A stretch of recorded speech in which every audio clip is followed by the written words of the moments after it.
الحمدللہ صاحب الجلالہ والصلاة والسلام علی نبی صاحب الرسالہ اما بعد۔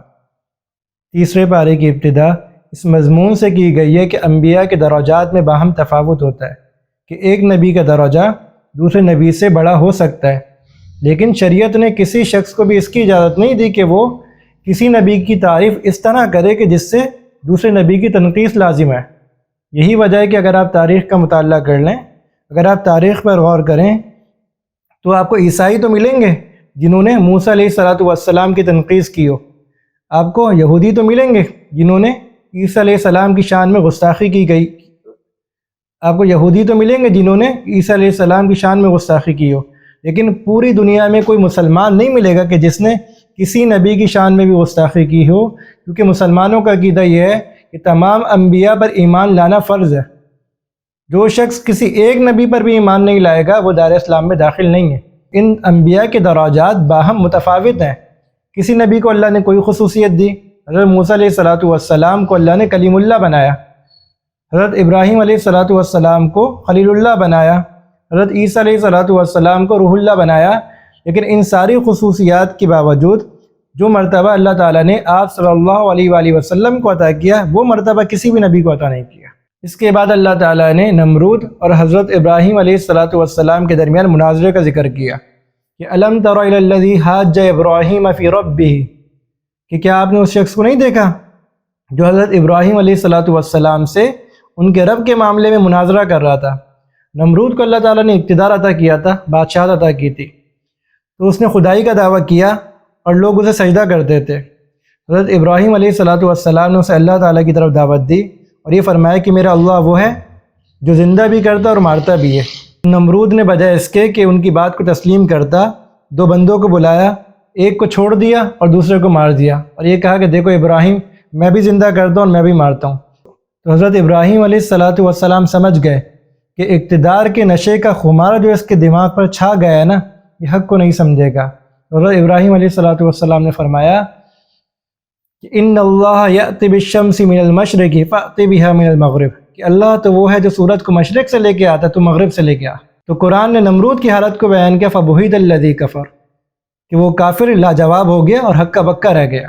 جب اقتدار کی قوت اور اقتدار کا نشہ انسان پر چڑھتا ہے نا، تو انسان اسی طرح کے برا فعل کرتا ہے، بھول جاتا ہے کہ میری حقیقت کیا کہ میں خود کسی سے پیدا ہوں، خدائی کا دعویٰ کر دیا۔ اس کے بعد اللہ تعالیٰ نے حضرت عزیر علیہ السلام کے واقعے کو ذکر کیا ہے، او کالذی مر علی قریۃ، کہ حضرت عزیر علیہ السلام کا ایسی بستی پر سے گزر ہوا جو کھنڈر بن چکی تھی۔ حضرت عزیر علیہ السلام نے جب ان کھنڈرات کو دیکھا تو ان کے دل میں خیال پیدا ہو کہ اللہ تعالیٰ ان لوگوں کو کیسے زندہ کریں گے۔ نبی کو اللہ تعالیٰ کی قدرت میں شک نہیں ہوتا، انہیں بھی شک نہیں تھا، لیکن وہ کیفیت معلوم کرنا چاہ رہے تھے کہ وہ کیفیت کیا ہوگی، اللہ تعالیٰ کس کیفیت کے ساتھ زندہ کریں گے۔ تو اللہ تعالیٰ نے ان پر بھی موت کو طاری کر دیا اور 100 سال ان پر موت طاری رہی۔ پھر اللہ تعالیٰ نے دوبارہ زندہ کیا اور پوچھا کہ تم کتنے عرصے یہاں پر رہے ہو؟ انہوں نے فرمایا کہ 1 دن یا اس سے بھی کچھ کم۔ اس پر اللہ تعالیٰ نے ان سے فرمایا فانظر الی طعامک وشرابک لم یتسنہ، کہ تم اپنے کھانے کی طرف دیکھو، اپنے پینے کی چیز کی طرف دیکھو، وہ ابھی تک خراب نہیں ہوئے۔ اللہ تعالیٰ نے اپنی 2 متضاد قدرتوں کا اظہار کیا۔ کھانے میں اللہ تعالیٰ کا نظام کیا رہا کہ وہ جلدی خراب ہو جاتا ہے، اور حیوان اس کے مقابلے میں دیر سے مردہ ہوتے ہیں، لیکن اللہ تعالیٰ نے 100 سال بعد بھی کھانے کو اسی طرح سلامت رکھا، اور جو ان کی سواری تھی، جو ان کا گدھا تھا، اس کو اللہ تعالیٰ نے موت عطا فرما دی اور اس کی ہڈیاں بھی گل گئیں۔ پھر اللہ تعالیٰ نے ان کے سامنے ان کی سواری کو زندہ کیا اور وہ ان کے سامنے اٹھ کے کھڑی ہو گئی، اور اللہ تعالیٰ نے اس طرح ان کو موت کے بعد کی زندگی کا مشاہدہ کروا دیا۔ نبی کو اللہ تعالیٰ کی قدرت پہ شک نہیں تھا، لیکن ان کے دل کے اطمینان کے لیے اللہ تعالیٰ نے ان کو اس کیفیت کو بھی دکھا دیا کہ ایک کسان جو ہے وہ ایک دانے کو بوتا ہے، اس دانے میں 7 کونپلیں نکلتی ہیں اور ہر کونپل میں 100 دانے نکلتے ہیں۔ کسان نے کیا کیا، بویا ایک دانہ تھا لیکن حاصل اس نے 700 دانے کیے۔ تو یہی مثال صدقے کی ہے کہ جو شخص صدقہ کرتا ہے تو عند اللہ اس کو 700 گنا بڑھا کر دیا جاتا ہے۔ کمثل حبۃ انبتت 7 سنابل فی کل سنبلۃ 100 حبہ، کہ بوئے تھے ایک دانہ، پھر ایک دانے سے 7 کونپلیں نکلیں اور ہر کونپل میں 100 دانے۔ یہ صدقے کی مثال اللہ نے دی۔ اور سود کے بارے میں اللہ تعالیٰ نے کیا فرمایا، سود کو اللہ تعالیٰ نے حرام فرمایا اور سود پر اللہ تعالیٰ نے وعید فرمائی فَإِن لَّمْ تَفْعَلُوا فَأْذَنُوا بِحَرْبٍ مِّنَ اللَّهِ وَرَسُولِهِ کہ اگر تم سود کو نہیں چھوڑتے نا تو اللہ اور اس کے رسول سے جنگ کا اعلان سن لو۔ یاد رکھیں جنگ کے اندر دونوں فریقین کی خواہش یہ ہوتی ہے کہ مخالف کی اس چیز پر حملہ کیا جائے جو اس کے نزدیک سب سے زیادہ محبوب ہے، اور ایک مومن کا سب سے زیادہ محبوب اور قیمتی چیز اس کا ایمان ہوتا ہے۔ ایسا نہ ہو کہ سود خور کا ایمان ہی چلے جائے۔ اگر کوئی شخص سود کو حلال سمجھ کر لیتا ہے تو وہ شخص دار اسلام سے خارج ہے، لیکن جو شخص سود کو حرام سمجھ کے اختیار کرتا ہے وہ اعلیٰ درجے کا فاسق ہے۔ لیکن اس بات کا قوی اندیشہ ہے کہ ایسا نہ ہو کہ اس کا ایمان بھی سلب ہو جائے، کہ اس کو موت کے وقت کلمہ نصیب نہ ہو۔ یہ سود ایسا گناہ ہے کہ اس کا لینے والے پر بھی عذاب، اس کے دینے والے پر بھی عذاب، اس کا لکھنے والا بھی گناہ گار اور اس پر گواہ بننے والا بھی گناہ گار۔ سود کے معاملے پر کسی قسم کا بھی تعاون کرنے والا وہ اللہ کے نزدیک گناہ گار ہے۔ اس کے بعد اللہ تعالیٰ نے مالی معاملات کے بارے میں فرمایا کہ یا ایھا الذین آمنوا اذا تداینتم بدین الی اجل مسمی فاکتبوہ، کہ جب تم کوئی ادھار کا معاملہ کرو تو اسے لکھ لیا کرو۔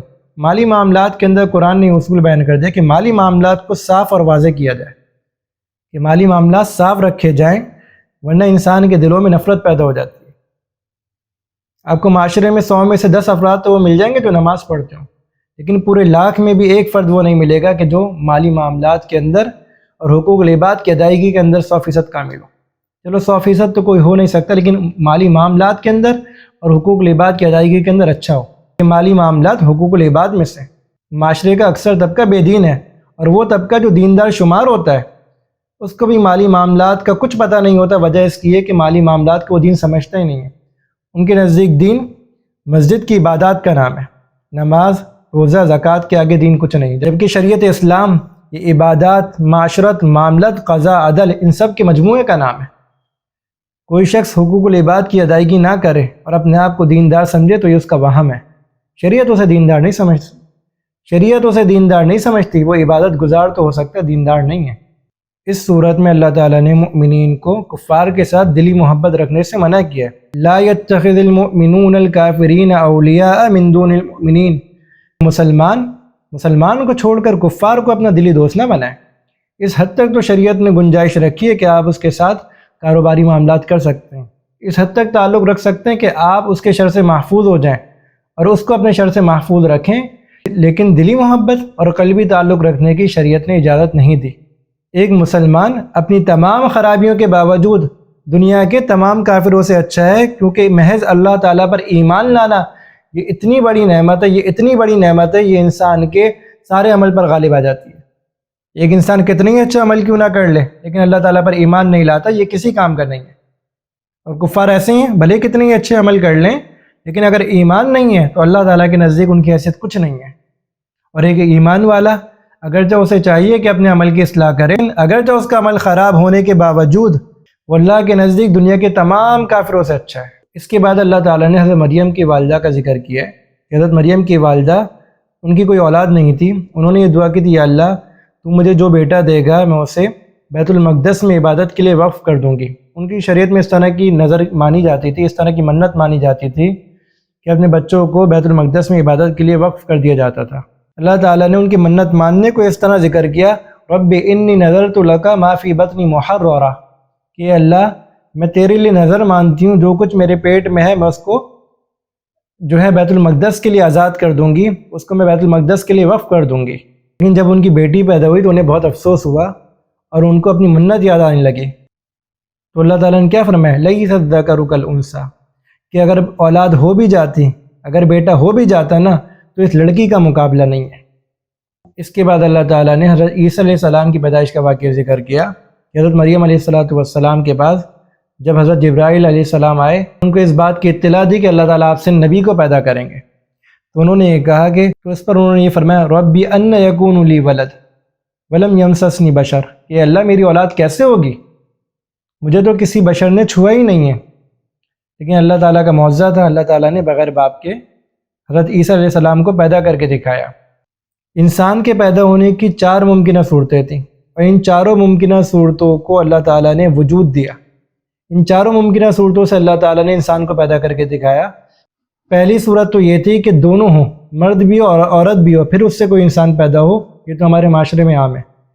دوسری صورت یہ ہے کہ عورت تو ہو لیکن مرد نہ ہو، وہ حضرت عیسیٰ علیہ السلام کی پیدائش سے اللہ نے کر کے دکھا دیا۔ تیسری صورت یہ ہے کہ مرد تو ہو لیکن عورت نہ ہو، وہ اللہ تعالیٰ نے حضرت حوا علیہ السلام کی پیدائش سے کر کے دکھا دیا کہ حضرت آدم علیہ السلام کی پسلی سے انہیں پیدا کیا۔ چوتھی صورت یہ تھی کہ نہ مرد ہو نہ عورت ہو، اللہ تعالیٰ نے حضرت آدم علیہ السلام کی صورت میں اپنی اس قدرت کا بھی اظہار کر دیا۔ یہود چونکہ ہمیشہ سے سازشی قوم رہی ہے، انہوں نے حضرت عیسیٰ علیہ السلام کو قتل کرنے کی کوشش کی۔ اللہ تعالیٰ نے ان کی اس تدبیر کا یہاں ذکر کیا، وَمَكَرُوا وَمَكَرَ اللَّهُ وَاللَّهُ خَيْرُ الْمَاكِرِينَ، کہ وہ آپ کو قتل کرنے کی تدبیریں کر رہے ہیں اور اللہ بھی تدبیر کر رہے ہیں، اللہ آپ کو بچائے گا۔ وَاللَّهُ خَيْرُ الْمَاكِرِينَ، اللہ بہترین تدبیر کرنے والا ہے، کہ وہ بھی تدبیر کر رہے ہیں، اللہ بھی تدبیر کر رہا ہے، اور اللہ تعالیٰ بہترین تدبیر کرنے والے ہیں۔ ہوا کہ یہود اپنی قتل کی سازش میں ناکام رہے اور اللہ تعالیٰ نے حضرت عیسیٰ علیہ السلام کو بحفاظت آسمانوں پر اٹھا لیا، اور یہی مسلمانوں کا عقیدہ ہے۔ اس پارے کے آخر میں مباہلے کا بھی ذکر ہے۔ عیسائیوں کا ایک وفد جو کہ کل 60 افراد پر مشتمل تھا، وہ آپ صلی اللہ علیہ وسلم کی خدمت میں آیا اور آپ سے حضرت عیسیٰ علیہ السلام کے متعلق مباحثہ کیا، اور گفتگو اس طرح شروع ہوئی کہ انہیں اپنے ایک شاعر پہ ناز تھا۔ انہوں نے اس شاعر کو آگے کیا، اللہ کے نبی نے حسان بن ثابت رضی اللہ تعالیٰ عنہ کو پیش کیا۔ نتیجہ یہ ہوا کہ حسان بن ثابت رضی اللہ تعالیٰ عنہ ان پہ غالب آ گئے۔ اس کے بعد انہوں نے اپنے خطیب کو پیش کیا۔ اللہ کے نبی صلی اللہ علیہ وسلم نے حکم دیا حضرت قیس بن ثابت رضی اللہ تعالیٰ عنہ کو، لہٰذا وہ میدان میں آئے اور وہ میدان کے فاتح بنے۔ اس کے بعد جب دلائل سے گفتگو شروع ہوئی، اللہ کے نبی صلی اللہ علیہ وسلم نے خود سامنا فرمایا اور ان کو دلائل سے بالکل خاموش کروا دیا۔ لیکن چونکہ وہ مان نہیں رہے تھے اور ماننے کی نیت سے آئے بھی نہیں تھے، تو اللہ کے نبی صلی اللہ علیہ وسلم کو بیجا بحث پسند نہیں تھی، تو آپ نے ان کا مباہلے کی دعوت دی۔ مباہلہ یہ ہوتا ہے کہ دونوں فریقین اپنے اہل و عیال کو لے کر میدان میں آ جاتے ہیں اور دونوں اللہ تعالیٰ سے دعا کرتے ہیں کہ یا اللہ، ہم میں سے جو جھوٹ پر ہے، ہم میں سے جو باطل پر ہے، یا اللہ تو اس پر اپنا عذاب مسلط فرما دے، اس کو ہلاک کر دے۔ اللہ تعالیٰ ہم سب کو عمل کرنے کی توفیق عطا فرمائے۔